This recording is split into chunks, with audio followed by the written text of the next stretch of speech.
Hola amigos, bienvenidos nuevamente. Estamos en Café y Oración, el programa devocional diario para todos. Lo llamamos, según el acróstico, DITO, devocional, diario, todos, para todos, devocional diario para todos. El día de hoy, 5 de marzo, nos corresponde estudiar, escudriñar, leer, profundizar números 34, números 35, números 36. Ya son los últimos 3 capítulos del libro de Números. A partir de mañana empezaremos el libro de Deuteronomio. Entonces hoy nos corresponde también en el Nuevo Testamento la segunda parte de Marcos capítulo 9. Es decir, desde el versículo 30 hasta el 50. El día de hoy nos acompaña nuevamente en Dedito Ismael Díaz, desde Cartagena, Colombia. Bienvenido, mi estimado pastor Ismael Díaz, desde Cartagena, Colombia. Profeta William. Oiga, hermano. Pero usted no es profeta, hermano. ¿Qué le pasa? Un saludo desde el trópico, donde tenemos todavía brisas refrescantes. En marzo, al final de marzo, se van las brisas y agárrese porque empieza el calor. ¿Quiere que le diga algo que aprendí de Bill Hammond? Claro, no he tenido el privilegio de estar a los pies del apóstol Bill Hammond, pero sí he tenido la oportunidad de comprarle algunos libros y de Chuck Pierce, que tampoco he podido estar, casi ni lo puedo escuchar en inglés porque el inglés fluido no lo entiendo bien. Lo puedo leer, pero no así como en culto, en enseñanza. Chuck Pierce, Peter Warner, pero me queda algo de ellos y es cuando alguien te diga profeta y te dice profeta, es porque el que le lo está diciendo es profeta. Vea, pues. ¿Ah? Ahí le doy ese detalle. Y le digo otro, cuando alguien te dice apóstol y no es un discípulo tuyo, sino es una persona que se mueve en otros ambientes, pero te dice apóstol, es porque esa persona es apóstol y está reconociendo en ti el ministerio. Vea, pues.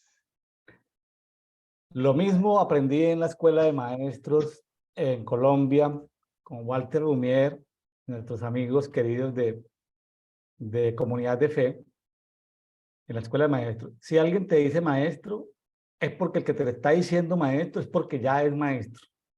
Vea, pues. Entonces, ¿se acuerda que y también aprendimos de un apóstol costarricense? Claro que el apóstol costarricense tenía cielos abiertos y por los ángeles alrededor de uno y por la cantidad de ángeles y los ángeles alrededor de uno, él sabía el ministerio de la persona. Aunque la persona no hubiera dado todavía el fruto, por los ángeles que habían alrededor de la persona, él decía, él o los ministerios que tenía la persona ya asignados por el Padre. Usted debe acordarse del apóstol Sí, Benavides de claro, Costa Rica. claro. No, Entonces, sí. él Sí, podía, sí. él podía ver los ángeles permanentemente y entonces, dependiendo del número de ángeles y de las características de los ángeles y también de tus vestiduras, él podía ya de entrada decirte el ministerio y también el proceso de ministerio. Si estabas llamado, si estabas como emergente, si ya estabas empezando muy junior, si ya habías madurado, si ya habías dado frutos, él también tenía esa habilidad de saber en qué etapa de tu ministerio o de los ministerios estabas yendo. Muy bonito eso, ¿no? Sí, sí, muy bueno. Eh, le voy a... No me gusta hablar de mí, porque es muy aburridor, pero hace muchos años, más de 22 años, yo estaba en la vida de hijo pródigo y, y me tocó una cadena de oración con un profeta reconocido en Colombia. Y él saca su dedo profético y, óigame, yo en vida de hijo pródigo, y me dice así, A ti te digo, cumple tu ministerio. Muchos años ya. Así que, bueno, nos estamos Sí, sí, poniendo porque sí, trascendentales, hermano. no, sí, porque hay personas, porque hay veces, por ejemplo, el pastor puro, el pastor puro pastor, a veces dice, pero ¿cómo esta persona va a tener ese ministerio si ni siquiera viene a la congregación? ¿Sí? ¿Hago entender? Pero esta persona que posiblemente no ha dado fruto. Entonces, eh, claro, porque el pastor está muy enfocado en el testimonio de la persona, no en el diseño de Dios.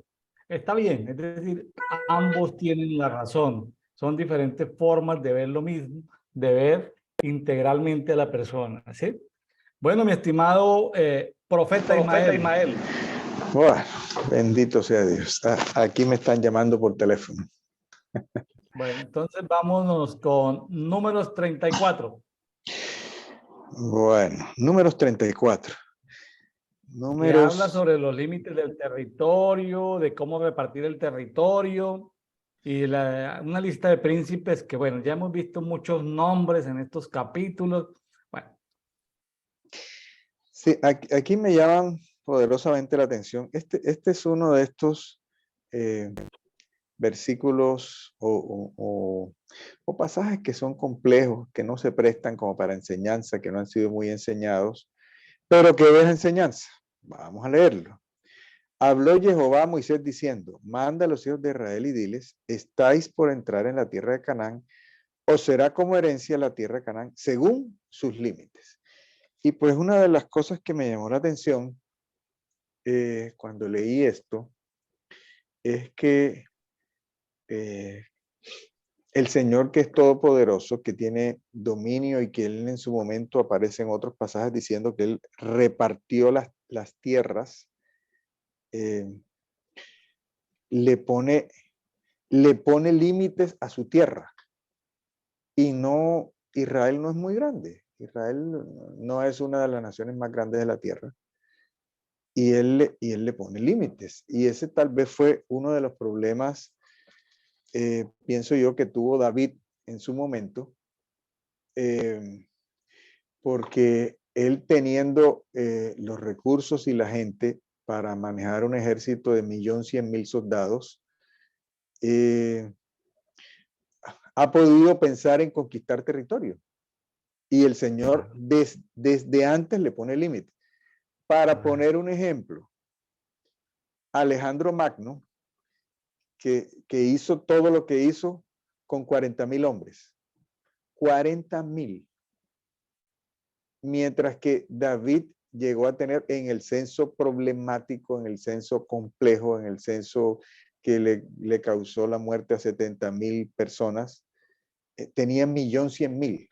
Tenía la logística, las armas, para organizar un ejército de 1.100.000 soldados. Entonces, ¿qué es lo que dice el Señor? No, yo puedo ser el dueño del Señor en la tierra y su plenitud, pero los límites de mi tierra son estos, punto. No me interesa conquistar, no ser un Gengis Khan, no ser un Alejandro Magno, no ser un emperador, no.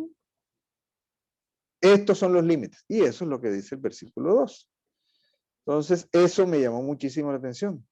Dice, en el lado sur será desde el desierto de Sin a lo largo de Edom, y tendréis como frontera meridional desde del extremo del mar de la sal, así lo dice la Biblia textual, se está refiriendo al mar muerto, hacia el oriente. Este límite os irá rodeando desde el sur hasta el collado de Acrabín y pasará hasta Sin, y sus extremos serán desde el sur a Cades Bernea y saldrá a Azar Adán y cruzará hasta Asmón. Rodeará la frontera desde Asmón hasta el torrente de Egipto y sus límites serán hasta el mar. El mar grande os será la frontera occidental. También me llamó la atención que el pueblo de Israel nunca tuvo que ver o no le fue muy importante el mar. y en el ministerio del Señor prácticamente los mares eran mares interiores, el mar de Galilea, el mar Mediterráneo, que tanta importancia profética tiene en Daniel, por decir algo, que él veía salir del mar Mediterráneo, prácticamente todas las bestias que se mencionan en Daniel salen del mar Mediterráneo. No hay, el Señor cuando vino aquí no le dio ni, se pone a navegar en el mar de Galilea, que eso era en comparación con el mar Mediterráneo, eso era un charquito. Entonces, Claro, caminoso, pequeño. sí, eso es nada. Entonces se asustaron, él caminó sobre esas aguas. Nunca le dio, ni los judíos tampoco, le dieron importancia al mar Mediterráneo. ¿Ves? Estaba Llamativo. mirando, estaba mirando en estos días lo que son las banderas a través de la historia de todas las 12 tribus y en la que se repite con frecuencia en los escudos y banderas eh, un barquito, es la tribu de Zabulón. No Ujú. sé si te acuerdas, la tribu de Zabulón. Pero la tribu de Zabulón no limitaba con el mar Mediterráneo. Es una cosa simpática, ¿no? Sí, La sí, tribu de sí. Zabulón es la que se le atribuye en estos tiempos a los hijos de Dios o a la Iglesia de México. No, Zabulón nunca limitó con el mar Mediterráneo, entonces dice, parece profético, ¿no? Pero, y siguen pintando hasta el día de hoy en las banderitas el símbolo, el principal símbolo de Zabulón, porque hay varios símbolos, es el barquito, pero es de mar, es más el mar interior que de mares, ¿sí? Que de mar Mediterráneo. En fin, creo que ahí le faltó a Josué, que tuvo el chance, la promesa, la promesa de Dios. No quiero criticar a Josué, tampoco quiero criticar a David, pero creo que esos dos personajes pudieron completar la frontera. Algo pasó, se enredaron en el camino, la conveniencia política, es decir, algo pasó, pero ellos dos pudieron haber completado a cabalidad y la riqueza que tuvo David fue para haber fortificado casi que con una muralla china el territorio de Dios, casi que haber construido muros, pero no lo hizo, no lo sé, Sí, estaba sí, sí. entretenido en otras cosas. Sí, hay mucho tema, hay mucho tema. Después vienen, por la desobediencia, vienen los pueblos del mar. Tendríamos que profundizar aún más, sacar un mapa, sacar un mapa específico y, y aparecen los pueblos del mar. Los pueblos del mar fueron de los filisteos. Estuve leyendo un poco, no mucho, estuve leyendo un poco de Egipto y, y los egipcios pelearon contra el pueblo del mar, pero ellos se asentaron en en Gaza, en Franja de Gaza que existe hoy. Yo creo que ese territorio estaba dentro de estos límites. Tendríamos que repasar con un mapa específicamente, pero son cosas que se dejaron pasar. Son Claro. cosas que se dejaron pasar. Y si usted ve, nos devolvemos un poquito a los versículos anteriores que ya ustedes revisaron. Dice al final del 54, tomaréis posesión según las tribus de vuestros padres, pero si no expulsáis de delante de vosotros a los habitantes del país, sucederá que los que de ellos hayáis dejado vendrán a ser como aguijones en vuestros ojos y como espinas en vuestros costados y serán enemigos en la tierra donde habitasteis y resultará que os trataré a vosotros como había decidido tratarlos a ellos.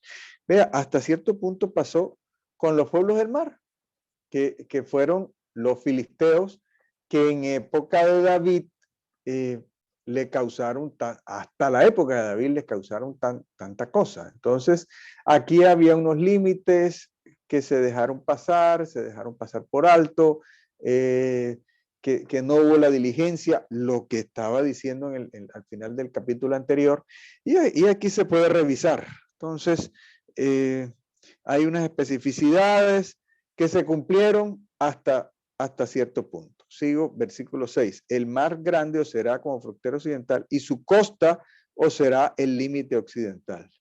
Entonces, aquí prácticamente había un mandato que, o sea, ustedes deberían aprovechar el asunto del mar Mediterráneo. ¿Quién lo aprovechó? Tal vez lo aprovechó Salomón, porque parece que comerciaba entre Arabia y los pueblos de España, de Italia. Era la ruta. Él fue el que lo aprovechó, pero del resto, usted sabe lo que pasó, se dividió y se volvieron muy internos. Una cosa hasta cierto punto pasa en Colombia. En Colombia tenemos dos costas y los de la costa Caribe nos sentimos costeños. Entonces hay inclusive departamentos que no tienen costa.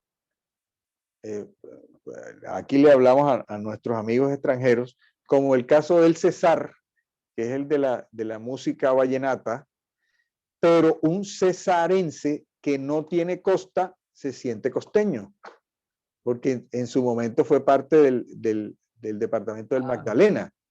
Claro. Mientras que en la costa pacífica, un nariñense no se siente costeño.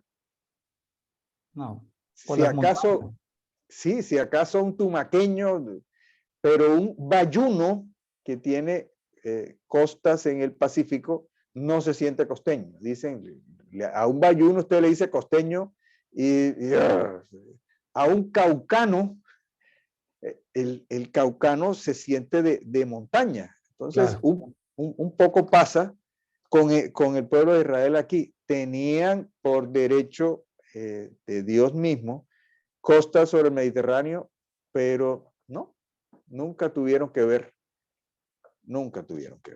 Muy bien. Dice, y esta será la frontera norte del mar grande, la trazaréis una línea hasta el monte Or, trazaréis una frontera desde el monte Or hasta la entrada de Amat, y los extremos de la frontera serán en Sedad. La frontera llegará a Sifón y terminará en Aser Enán. Esta os será la frontera norte. Para el límite del oriente os trazaréis una línea desde Azar Enán hasta Cefán. El límite bajará desde Cefán hasta Ribla al oriente de An y el término de Ain, y el término descenderá a la costa oriental del mar de Kineret. Es el mar de Galilea. Exactamente. Este límite descenderá por el Jordán y terminará en el mar de la Sal, o sea, el mar muerto. Esta será vuestra tierra según las fronteras circundantes. Moisés entonces ordenó a los hijos de Israel diciendo, esta es la tierra que os repartiréis por sorteo, el cual Jehová ordenó que se diera a las 9 tribus y a la media tribu. Pues la tribu de los hijos de Rubén, la tribu de los hijos de Gad, según las casas paternas, y la media tribu de Manasés ya tomaron su heredad. Y las 2 tribus y media tomarán su heredad a este lado del Jordán, al oriente de Jericó, hacia la salida del sol.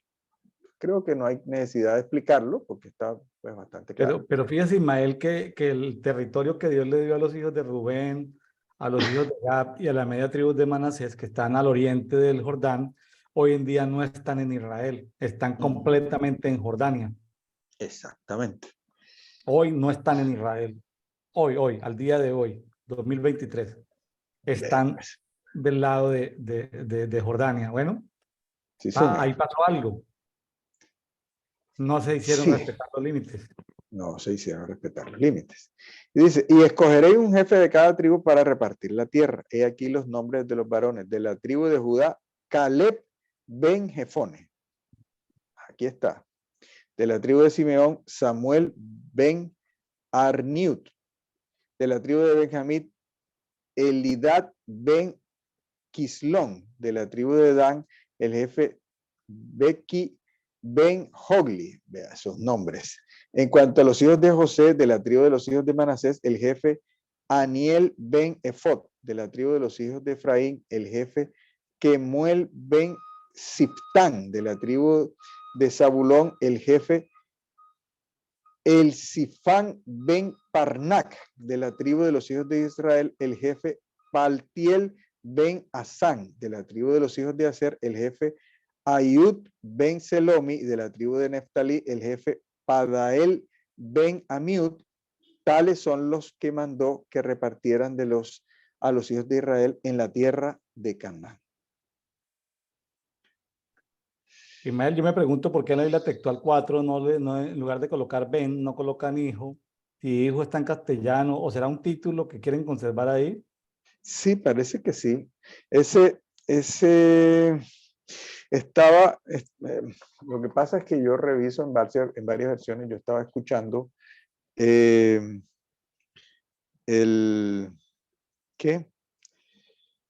En la Biblia de las Américas menciona la palabra jefe.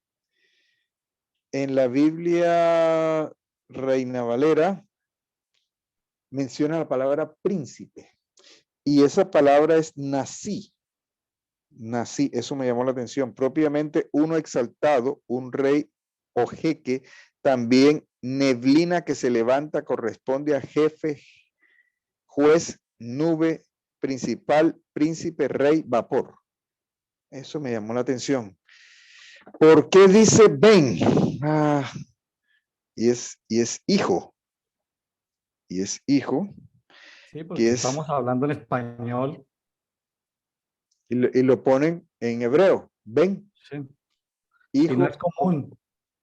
Pues, a los amigos que nos escuchan que nos escuchan en este programa, la Biblia textual 4 y las otras versiones, algunas versiones, en lugar de decir hijo, en español dicen ven. Ven no con B pequeña de venir, sino ven de B larga, N, que significa hijo. ¿Sí? Para que por favor lo tengan en cuenta.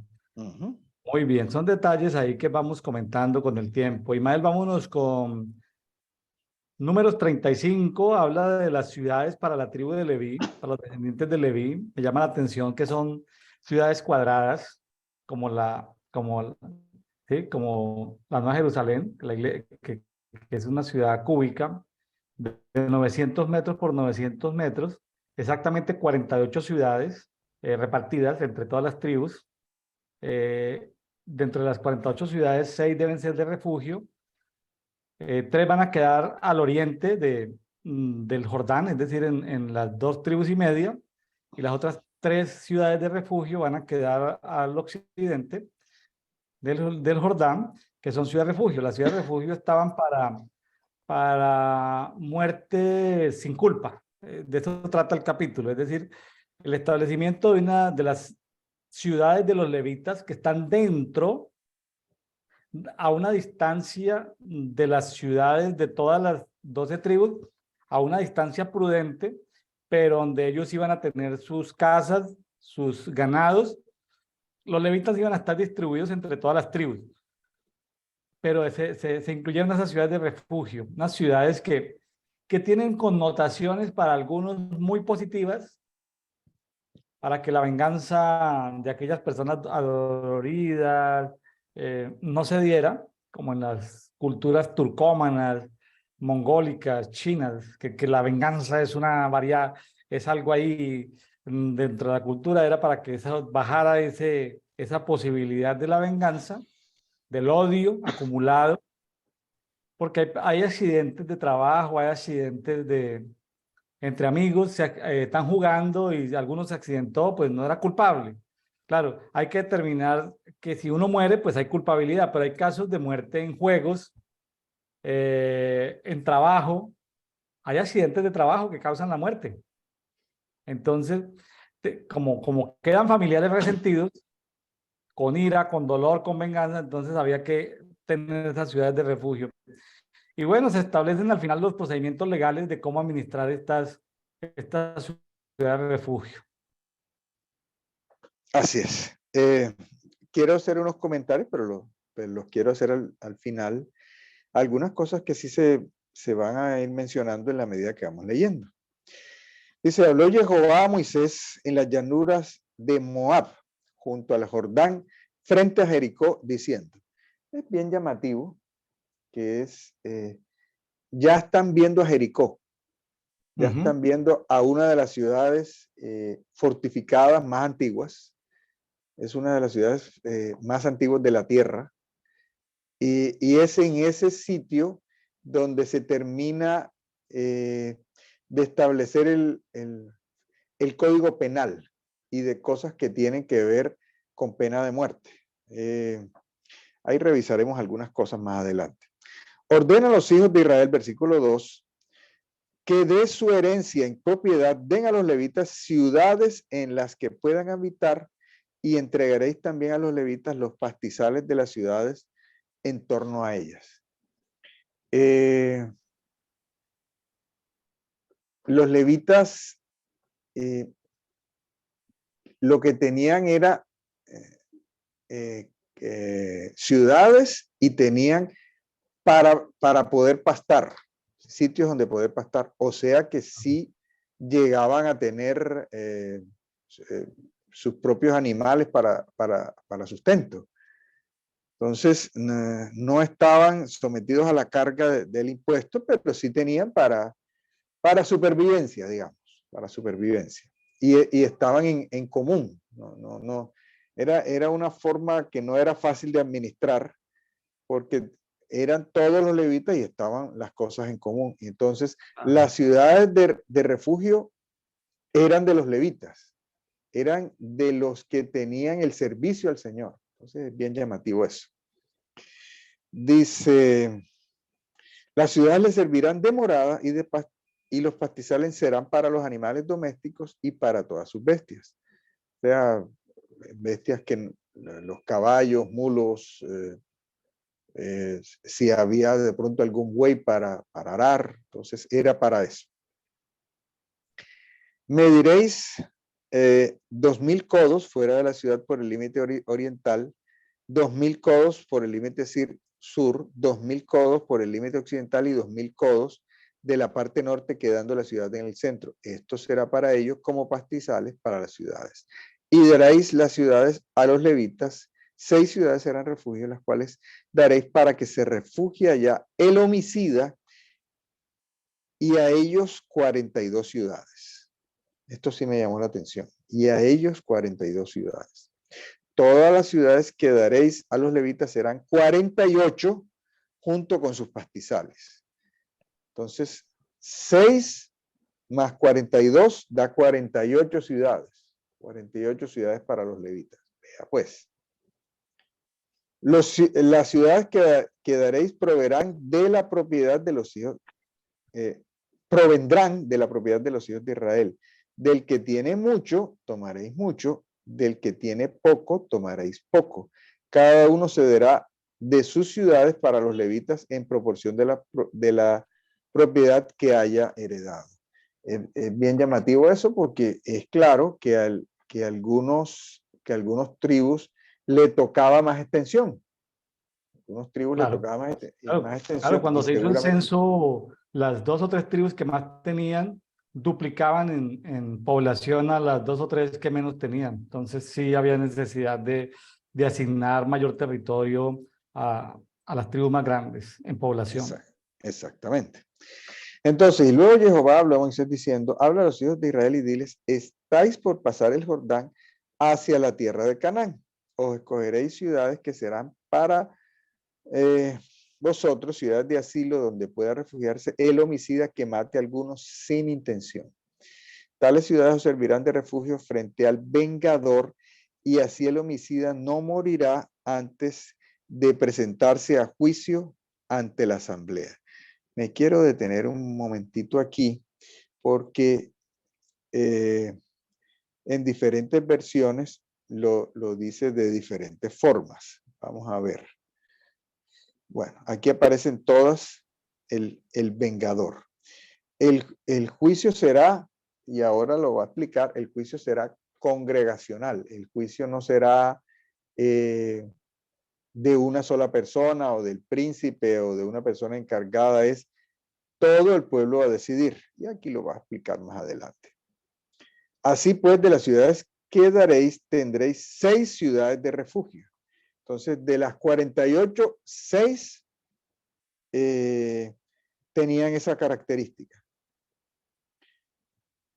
Estableceréis 3 ciudades a este lado del Jordán y otras 3 ciudades en la tierra de Canaán, las cuales serán de refugio. Estas ciudades serán para refugio a los hijos de Israel, al extranjero y al que resida entre vosotros, para que allá se refugie todo el que mate a otro sin intención, pero si lo golpea con instrumento de hierro y mere, es asesino. El asesino será muerto irremisiblemente. Entonces ahí empieza a legislar. Eso es legislación penal. Si lo golpea con un instrumento de madera en la mano que pueda matar y muere, es un asesino. El asesino será muerto irremisiblemente. El que redime la sangre, él mismo matará al asesino. En el momento en que lo encuentre, lo matará. Este es un pasaje bien interesante. En la Reina Valera, el versículo 19 dice: el vengador de la sangre, él dará muerte al homicida, cuando encuentre, lo matará. Habla de el vengador de la sangre. En la Biblia textual, cuarta edición, habla de el que redime la sangre. En la Biblia de Jerusalén habla el mismo vengador de la sangre. En la Septuaginta habla del consanguíneo. Entonces, que tenía que ser una persona que fuera pariente del muerto. Sí. Entonces, en la Reina Valera 2020 habla del vengador del delito de sangre. En algún momento, la oscuridad utilizó esta forma para levantarse en rebelión contra el Estado. Entonces, utilizaron esta manera para decir: nos levantamos como vengadores de la sangre. Y hay gente que lo hizo tal vez a sabiendas, tal vez por conocimiento de la oscuridad, para vengar la sangre de alguien, para vengar la sangre de una tribu, de algún pueblo, de alguna persona. Entonces está la figura de el vengador de la sangre que aparece en el versículo 19. Y si por odio lo empuja o lanza algo contra él deliberadamente y muere, o si por enemistad lo golpea con el puño y muere, el agresor será muerto sin remisión. Ese asesino, el que redime la sangre, matará al asesino cuando lo encuentre. Yo estaba revisando y esta es la única oportunidad, porque hay varias formas y podríamos buscarlo, no nos dan el tiempo, porque hay varias formas de ejecución en la ley del Señor. Una es la lapidación, que toman piedras y se las lanzan. Otra es que son echados a la hoguera. Y esta es otra forma. Hay un ejecutor individual. Hay un ejecutor individual que es el vengador de la sangre en los casos de homicidio. Dice, versículo 24, entonces la asamblea juzgará entre el que ha herido y el que redime la sangre según estas leyes. Entonces, es un asunto, se producía un homicidio, el homicida huía a una de estas ciudades de refugio, la asamblea decidía y el ejecutor era uno solo. Eso es bien llamativo y es bien específico, que es el vengador de la sangre. Dice, voy a repetir el 25. Así la asamblea librará al homicida de la mano del que redime la sangre, y la asamblea hará que vuelva a su ciudad de refugio donde se había refugiado, y allá habitará hasta la muerte del sumo sacerdote, a quien se ungió con el aceite del santuario. Entonces, una persona había un accidente de trabajo, había una situación, iba a la ciudad de refugio, La asamblea decidía que no había problema, pero entonces este es el único caso donde la persona quedaba con cierta limitación de la libertad. Entonces tenía que vivir en la ciudad de refugio hasta que el sumo sacerdote muriera. Es el único caso. Y la limitación era toda una ciudad. Entonces, a donde quiero llegar y donde quería hacer el comentario que me pareció nuevo, de pronto no para algunos de ustedes, es que en la legislación mosaica prácticamente no hay prisión. No hay ningún delito que la condena sea prisión. Entonces, o usted muere o usted tiene que compensar económicamente si falló, y se hace un sacrificio. Se hace un sacrificio y no hay ninguna otra clase de problemas. Usted tenía que vivir aislado si por su pecado usted tenía lepra. Entonces usted tenía que vivir fuera de la ciudad, fuera del campamento, gritar que era inmundo, pero prácticamente en ningún caso había cárcel. Había cárcel. En estos casos de homicidio usted quedaba circunscrito a una de las ciudades de refugio en caso de que no fuera culpable. Pero sí me llama la atención que cuando el Señor viene, dice que si tú no perdonas, te llevan al alguacil, te lleva al juez y el juez te lleva al alguacil y vas preso y no sales de ahí hasta que pagues el último cuadrante. Entonces, aquí no había un mecanismo de perdón. Eso lo introduce el Señor. Eso lo introduce el Señor, y el Señor entonces sí introduce el concepto de cárcel. El Señor sí introduce el concepto de cárcel que existía en otros pueblos alrededor. Entonces, Él sí introduce el concepto de cárcel ahora en la gracia y dice, es necesario que perdones. Aquí no se menciona por ninguna parte que el vengador de la sangre va a perdonar. No. Si es necesario que perdones, o de lo contrario no saldrás de la cárcel hasta que pagues el último cuadrante. Hay cárcel por deudas. Entonces, viendo todo este compendio penal que dice que no tiene cárcel, tenemos que andar con cuidado, porque si no perdonamos, nos quedamos en la cárcel a pesar de ser hijos, hasta que paguemos el último cuadrante. Eso me llamó la atención de este pedazo. No sé si tiene algún comentario. Bueno, seguimos. Pero si el homicida sale fuera del límite de la ciudad donde se había refugiado, y el que redime la sangre lo encuentra fuera del límite de la ciudad de refugio, el que redime la sangre mata al homicida y no será culpable de la sangre, pues aquel debió habitar en su ciudad de refugio hasta que hubiera muerto el sumo sacerdote. Solo después de la muerte del sumo sacerdote, el homicida podrá regresar a la tierra de su propiedad.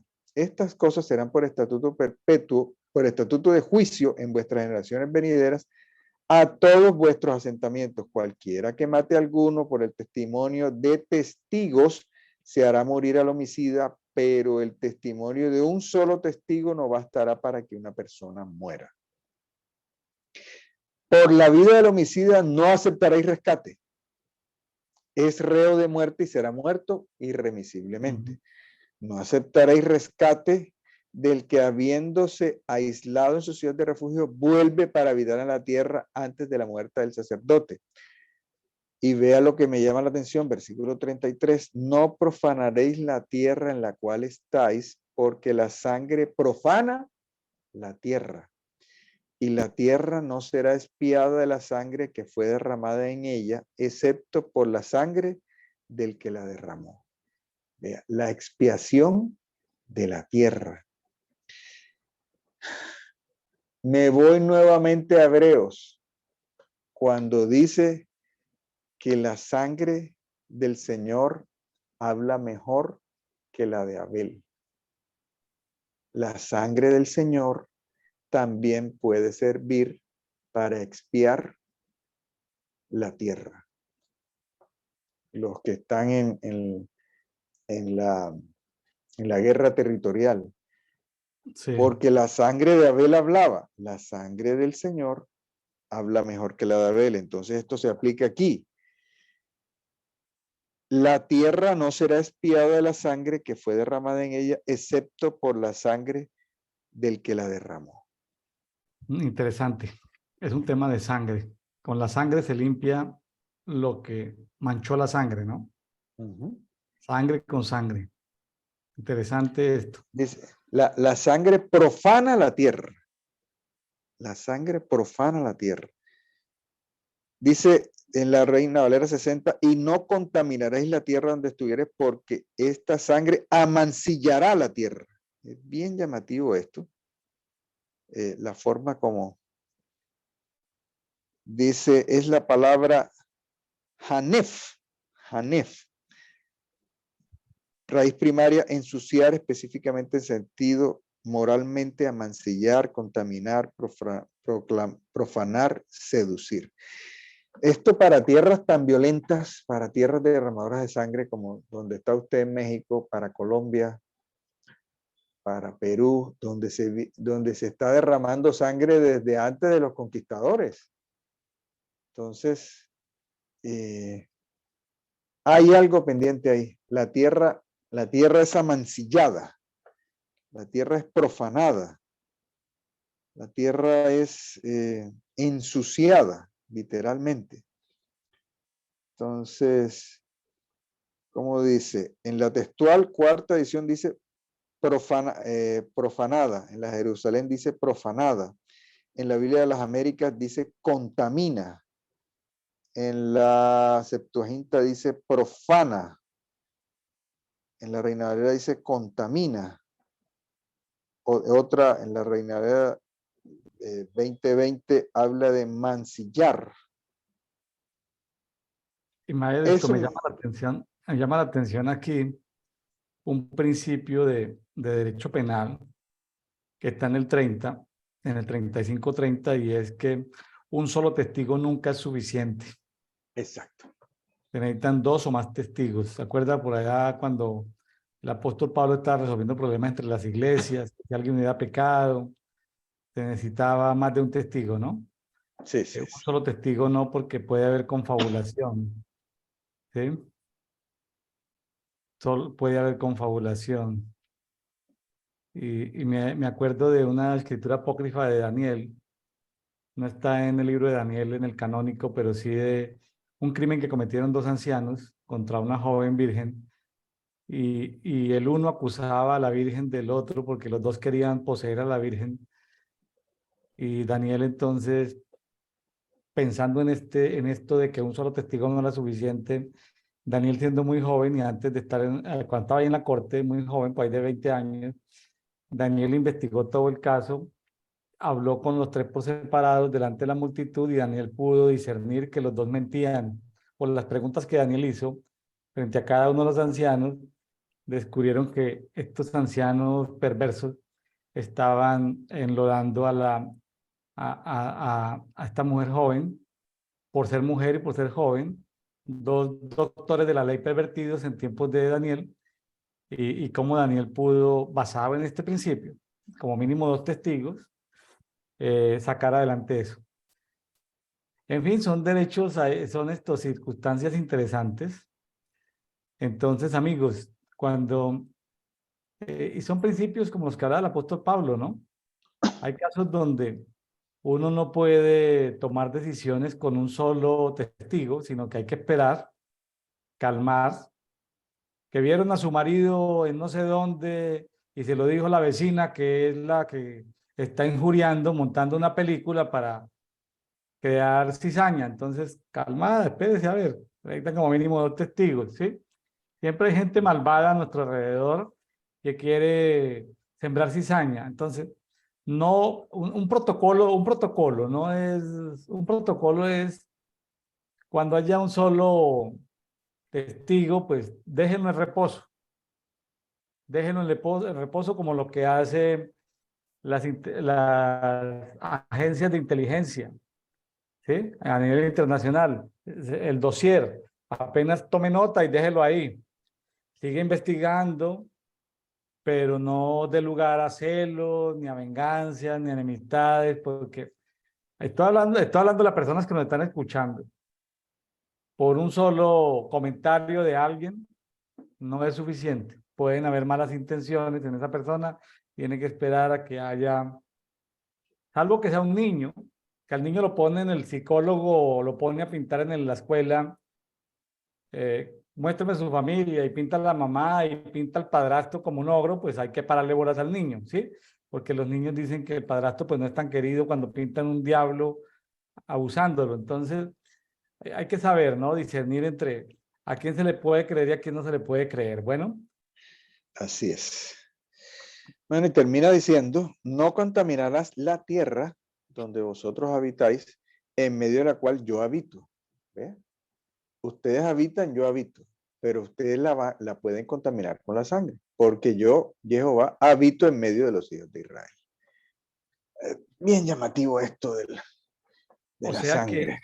yo creo que es un principio que todavía no ha pasado, que donde se derrama mucha sangre, por ejemplo, antes de los hispánicos en Mesoamérica y en la zona del Perú, habían civilizaciones muy sangrientas. O sea, eso no es que eran hermanitas de la caridad, ¿sí?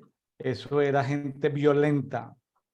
Entonces, Pues, son, a propósito, ¿y sabe dónde había gente violenta también? En esta ciudad. Aquí vinieron unos conquistadores, vieron la bahía, el puerto estaba muy bueno, esto que lo otro, y lo sacaron corriendo. Dicen que habían fortalezas con, con, con cráneos humanos alineados. Cráneos humanos alineados y aquí murieron algunos conquistadores y de aquí se fueron, de aquí de Cartagena, se fueron para Santa María la Antigua del Darién. O sea, por eso fue que se fundó Santa María la Antigua del Darién, porque inicialmente la bahía en 1502 o 1503, gente brava, gente violenta, gente sangre. Ya le digo, filas de cráneos, filas de cráneos. Así o sea que que y esas tierras han sido profanadas y bueno, parte de la función de los intercesores territoriales es, voy a decirlo en una palabra nueva, desprofanar. Es decir, Señor, preguntarle cómo podemos desprofanar esta tierra que ha sido profanada. ¿Cómo podemos limpiar esta tierra? Bueno, ahí hay muy así buenas es. escuelas de limpieza territorial, de guerra territorial que pueden adquirir y pueden estudiar y pueden poner en práctica. Ismael, nos vamos con el matrimonio de las herederas. Capítulo 36 es un asunto muy particular, de ahí de la familia, un asunto muy particular, un caso puntual histórico, ahí ya en el último capítulo muy cortito, ya estamos terminando el día de hoy el libro de Números. Números es el libro del desierto. Ya nos vamos a entrar a partir del día de mañana en el quinto libro de la Biblia, que es Deuteronomio. Vámonos con Números capítulo 36. Así es. Los jefes de las casas de la familia de Galat, descendientes de Maquir ben Manasés, de la familia de los hijos de José, se presentaron ante Moisés y ante los jefes de la familia en los hijos de Israel. Y dijeron, Jehová ordenó a mi señor que reparta la tierra por suerte a los hijos de Israel, y asimismo mi señor le fue ordenado por Jehová que diera la herencia de nuestro hermano Zelofejad a sus hijas. Pero si ellas se casaran con uno de otra tribu israelita, su heredad sería sustraída de la heredad de nuestros padres, así la heredad de la tribu a la que ellas pasen sería aumentada y la que nos tocó a nosotros disminuida. Y cuando llegue el jubileo para los hijos de Israel, su heredad sería añadida a la heredad de la tribu de sus maridos, y así su heredad vendría a sustraerse de la heredad de la tribu de nuestros padres. Entonces Moisés ordenó a los hijos de Israel por mandato de Jehová diciendo, Dicen bien los de la tribu de los hijos de José, esto es lo que ha ordenado Jehová respecto a las hijas de Zelofejat, a saber, cásense con quien ellas quieran, con tal de que se casen dentro de la familia de la tribu de su padre. Vea pues, para que no ande robando la herencia de los hijos de Israel de tribu en tribu, sino que los hijos de Israel conserven fielmente cada uno la heredad de sus padres. Asimismo, toda hija que tenga herencia en cualquier tribu de los hijos de Israel debe casarse dentro de la familia de su padre para que los hijos de Israel sigan poseyendo cada uno la herencia de sus padres, y así no pasará la heredad de una tribu a otra, y los hijos de Israel conservarán fielmente su propia herencia conforme a Jehová ordenó a Moisés. Así hicieron las hijas de Zelofejat. Maala, Tirsa, Ogla, Milca y Noa, hijas de Zelofejat, fueron para los hijos de sus tíos. Fueron esposas de la familia de los hijos de Manasés, Ben José, y la heredad de ellas quedó en la tribu de la familia de su padre. Estos son los mandamientos y decretos que Jehová ordenó por medio de Moisés en las llanuras de Moab, junto al Jordán, frente a Jericó. Creo que está explicado. Aquí hay algo que me llama la atención y que es muy importante, Ismael, en el tema de construcción de riqueza, y es la endogamia económica. La endogamia económica. ¿Por qué en las principales ciudades de América Latina se han fundado clubes campestres por un tema de endogamia económica? Porque no quieren que la hija o el hijo de las familias ricas se casen allá con los trabajadores de la hacienda, sino que yendo al club campestre, gente de su mismo nivel económico, vamos a llamarle tribu, nivel económico, se terminen casando entre ellos. Entonces, en los clubes campestres de toda América Latina, cuando las niñas cumplen 15 años, hay bailes de quinceañeras, hay presentaciones de no sé qué cosas, se juntan, ¿sí? Entonces, claro, porque la niña está toda la semana allá viendo al hijo del trabajador sacando músculos, cargando troncos de madera, y lo ve bonito, lo ve musculoso y se va a enamorar de él. En cambio, la tienen que llevar a la ciudad a que vea al niño flaquito, tembloroso, hijo de otro rico, por el tema de endogamia económica. Era una forma de alguna manera de conservar una casta económica. Aquí se trataba de que la riqueza no se volviera un problema, la tierra no se volviera un problema, de que se conservara la tierra. Hoy en día uno va a Israel y estoy seguro que nadie nos va a decir, Ismael, si vamos de turistas, oye, esto es la tribu de tal, esto es de la tribu de tal. No, eso ya ha sido revolcado, manoseado, han habido cuantas guerras, eso han pasado imperios por ahí, eso han pasado, mejor dicho, Jerusalén cuántas veces ha sido cambiada de manos de propietarios. Entonces, son principios de endogamia económica y deben aplicarse. ¿En qué sentido? Porque trae menos problemas. Salvo que sea la voluntad de Dios de que se rompan esas estructuras, pues bueno, Dios le tendrá a cada joven una joven asignada en su perfecto propósito. Pero sí es importante porque la gente que construye riqueza tiene una mentalidad de riqueza. Y cuando se junta con gente que no tiene mentalidad de riqueza, hay un choque cultural. Entonces, ahí eso hay que tenerlo en cuenta. Ahora hay otro tema, la gente que tiene unción para hacer riquezas es diferente a la gente que no tiene unción para hacer riquezas. Eso hay que tener en cuenta. Pues sí, suena como, porque estamos acostumbrados a tener un evangelio como de la democracia. Recuerde que demos es el poder del pueblo, democracia es el poder del pueblo. No, no, no, aquí no estamos hablando del poder del pueblo ni democracia. Suena como antidemocrático lo que estoy diciendo, pero evitemos problemas con el tema de romper la endogamia económica. Suena como feo, ¿sí? Suena como que, ay, como que no es políticamente correcto, como que todos tenemos derecho. No, no, no, no, no, no, no. Hay principios de economía. La endogamia económica es un principio que sirve para seguir construyendo riqueza. Así es. Es un Y, tema y, y, económico. eso los judíos, habla de construir riqueza, y eso los judíos lo tienen claro. Ellos tienen su unción para construir riqueza. Así que muy envidiada durante muchos años pero muy reconocida también. Sí, el dinerito no se sale de la familia, Ismael. Así es. Bueno, Bueno, no, muy bien. Mi estimado Ismael, nos vamos entonces rápidamente con Marcos capítulo 9 del 30 al 50. bueno, esta vez yo he hablado la mayor parte del tiempo.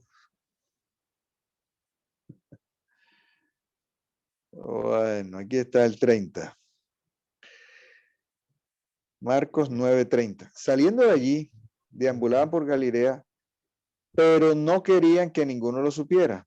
Pero enseñaban a sus discípulos y decía, el Hijo del Hombre será entregado en manos de hombres y lo matarán, pero después de muerto, al cabo de 3 días, resucitará. Pero ellos no entendían lo dicho y temían preguntarle. Vea, que hay una opacidad en el entendimiento. Se los dijo, se los repitió y los discípulos no entendían. Versículo 33. Llegaron a Cafarnaúm y estando en la casa les preguntaban, ¿qué discutían en el camino? Pero ellos callaban, pero en el camino discutieron entre sí acerca de quién era mayor. Y después de sentarse, llevó a los 12 y les dice, si alguno quiere ser el primero, será el postrero entre todos y el servidor de todos. Y tomando un niño, lo puso en medio de ellos y tomándolo en brazos les dijo, cualquiera que en mi nombre reciba a uno de estos niños, a mí me recibe, y cualquiera que me recibe, no me recibe a mí, sino recibe al que me envió. Son pasajes muy bonitos, muy predicados. Hay que recibir al reino de Dios como un niño. Versículo 38, Jesús le dijo, maestro, hemos visto a uno echando demonios en tu nombre y se lo hemos prohibido, pues no andaba con nosotros. Pero Jesús le dijo, no se lo prohibáis porque no hay nadie que haga un milagro en mi nombre y a la vez hablar mal de mí.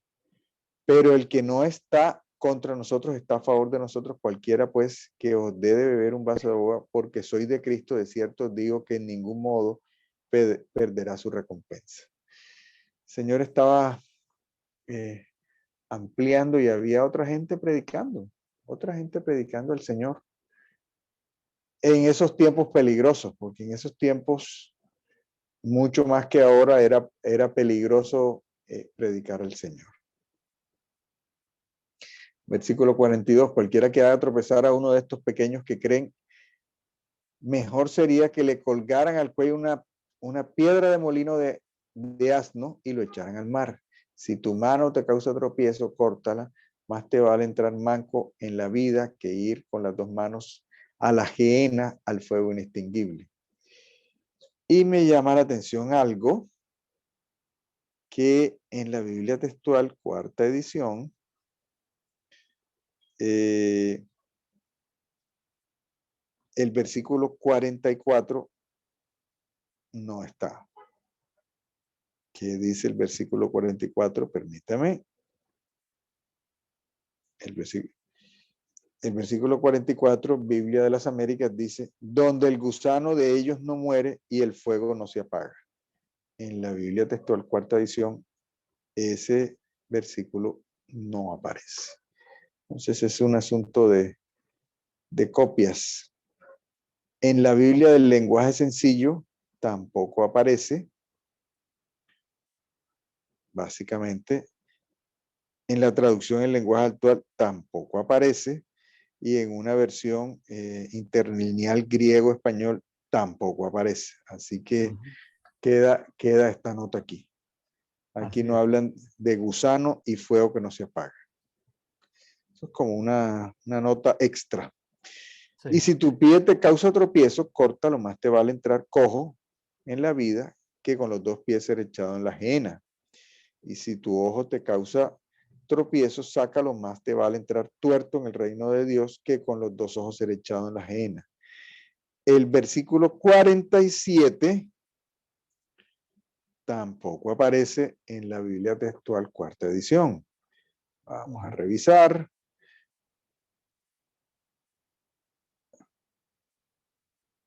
prácticamente en todas las demás versiones que yo tengo aquí, la Jerusalén, lenguaje sencillo, Biblia de las Américas, Septuaginta, Biblia de Jerusalén, en las Reina Valeras, sí está en la Biblia textual, cuarta edición, no aparece. Que dice el 47, y si tu ojo te es ocasión de pecar, sácatelo, te es mejor entrar en el reino de los cielos con un solo ojo que teniendo dos ojos y ser echado del infierno. Eso es lo que dice el versículo 47. Donde su gusano no muere y el fuego no se extingue, porque todos serán salados con fuego. Ese sí es una expresión bien llamativa que yo realmente no tengo la explicación. Dice, todos serán salados con fuego. En el 50 dice, buena es la sal, pero si la sal se vuelve insípida, ¿con qué la sazonaréis? Tened sal en vosotros mismos y estad en paz unos con otros. No sé si usted tiene alguna explicación o algún comentario acerca de todos serán salados con fuego, porque yo Permítame que estoy aquí mirando unas notas, a ver, está en el 949.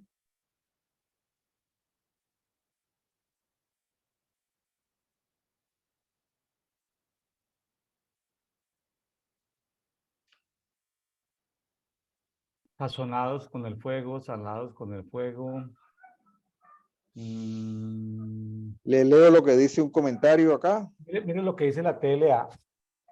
Dios va a purificar a todos como cuando purificamos las cosas con la sal. Bueno, la sal es un purificador, ¿no? O con el fuego. O sea, Dios nos va a purificar a todos, o con la sal o con el fuego. Estaba como haciendo la Biblia TLA una comparación entre ambos tipos de salados, ¿sí? De purificación, perdón.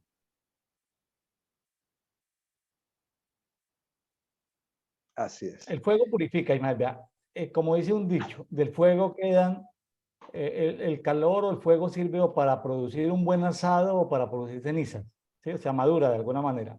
Purifica, el fuego purifica, saca la escoria en los metales. Y también hace la sal. La sal de alguna manera lo que hace es purificar, sanar el agua. Fíjese que el agua de mar es muy buena, pero si no sería una cosa inmunda si no tuviera sal. Quítale la sal al mar y verá que queda aguas fétidas, putrefactas. Lo que le da sal, de alguna manera purificación a los mares es el componente salino. ¿Sí? A la gente dice, ay, pero las aguas dulces, las aguas dulces son propensas a que cualquier cosita las lastime, las dañe, las destruya, diferente a las aguas saladas. ¿Sí? Entonces, sal, fuego, en fin. Sí, ese es el mismo comentario que aparece en... Aquí está la Biblia de Estudio de MacArthur. Dice, el significado de este difícil versículo parece ser que los creyentes son purificados mediante sufrimiento y persecución. El nexo entre la sal y el fuego parece venir de los sacrificios del Antiguo Testamento que eran acompañados con sal. Levítico 2:13. Y recuerdo ahora que en Daniel menciona que muchos serán purificados. Muchos serán purificados. Y hay algo también, y es que desde el Antiguo Testamento venimos hablando de pacto de sal. El pacto de sal era un término que se utilizaba para cuando Dios pactaba algo. Entonces, la sal tiene que ver con pactar, con purificar. El fuego también tiene que ver con purificar. Entonces, o nos purificamos o, pues, No. ¿sí? Y es que recuérdese el pasaje. Es necesario que a través de muchas tribulaciones entremos en el reino de Dios. Entonces, Claro.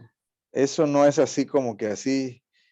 Hay mucho predicador